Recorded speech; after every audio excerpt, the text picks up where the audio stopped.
Le ministre de l'Intérieur était désespéré parce qu'il ne s'attendait pas à cela. Et d'ailleurs, il a fallu le forcer pour aller annoncer à la salle Ibn Khaldoun les résultats. Il a dit que mon chef du gouvernement, mon directeur de cabinet y aille, parce qu'il a dit qu'est-ce que j'ai fait au bon Dieu pour avoir la charge d'annoncer une catastrophe pareille. Idéologie fascisante. C'est pas de simples partis musulmans comme certains qui veulent le comparer au MRP en France, par exemple, ou à la démocratie chrétienne. Ça n'a rien à voir. Absolument. Moi, je peux me considérer comme démocrate chrétien. Je peux être démocrate chrétien. Mais ces gens-là, c'est autre chose.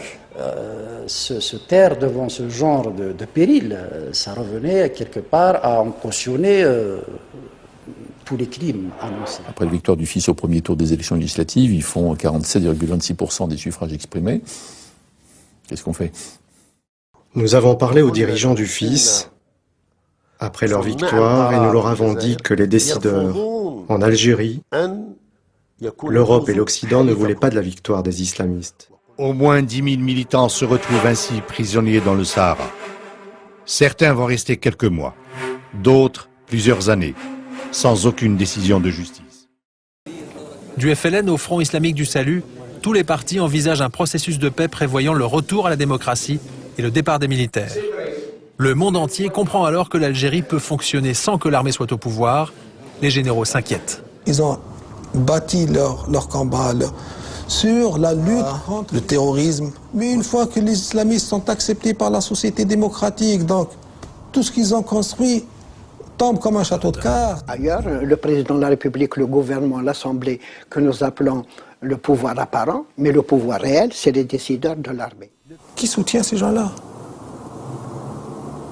À part la France. La France est leur principal soutien.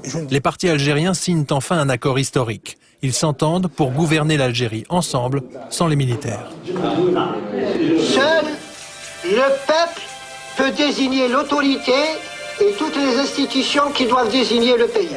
Nous expliquions ces différents éléments, les différents éléments du projet de société musulman. Donc, la liberté, la dignité, l'équité, la justice, absolument, et puis le contrôle du peuple. Cette possibilité que n'avait pas eu le peuple jusqu'à présent de sanctionner le pouvoir mis en place. Aujourd'hui, il faut réfléchir avec tous ceux qui veulent construire autre chose en Algérie, à une transition et à comment faire pour que les choses se passent pacifiquement, sans effusion de sang. Ce pays a déjà trop donné.